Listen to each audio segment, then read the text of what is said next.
Welcome to PdMA Corporation, home of the MCEMax. I'd like to thank you for joining us as we continue along in our presentation series. Once again, we have the Vice President of Product Development, Mr. Noah Bethel. Hello from sunny Tampa, Florida. And I am Todd Gunderson, the Vice President of Sales and Marketing. And once again, Noah, our customers have come through for us with a tremendous case study. On eccentricity even, which is kind of rare for us. And we're not picky. We'll take any type of case study you can present, whether it's on the rotor, the stator, power circuit, power quality, air gap. It doesn't matter. But in this case, like you said, we get very few of these, so we're excited to have this eccentricity case study. So the first thing that pops out, it's a very low horsepower motor.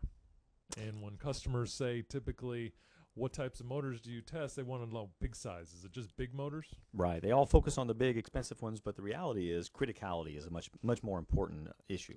And this small horsepower motor was in a very critical paint process. So without the motor, the robots, without this motor, if it fails, it's a waterfall pump, and it gushes water through so that it cleans out the paint. So if that fails, guess what? The robots don't get to paint. You lose a shift. It's not good. Not good, and you're losing money. So here's our ocular view, Noah. This is showing red.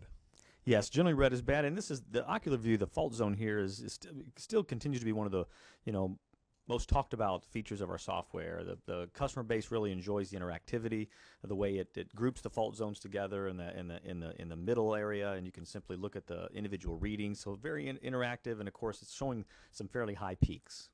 Right, and this is all triggered off of actual data collected. So here's the actual eccentricity spectrum. Right, this spectrum is showing the 4 eccentricity-related peaks. Those are basically the first and third or odd harmonic sidebands of line frequency around what we call the air gap frequency. Right, and it has to be a certain level above the noise level? Right, we're going to compare it to the noise platform, and that red line being 20 decibels higher. If it exceeds that, if all 4 are exceeding that red line, we're going to start to push a higher cautionary state. So maybe do another test, right? Tech support's going to say immediately after that test, you need to follow it with a de-energized rotor influence check, and this is basically looking at the air gap between the rotor and the stator, and it's very visual. Okay, so we're just measuring inductance there. Now, obviously you want to do some other testing to kind of eliminate other types of fault zones. Right, that non-symmetrical heating, if there's ever any rubbing damage that could have occurred from eccentricity, it's good to check the rotor bars. And in this situation, you see the pull pass peak, which is being focused on here, is well below the observed line, so no concern there. Okay. Now, this was a new technician, and so they sent the results to PdMA. And I've been with the company now 20 years. You've been with the company longer than 20 years, 24 years, I think. And since you've been here and since I've been here, we have free technical support for the life of the equipment.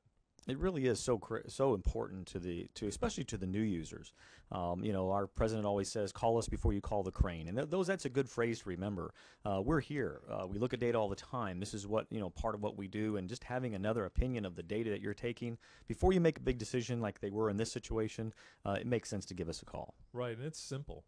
It's a simple email to our guys in technical support that are standing by, waiting to assist you.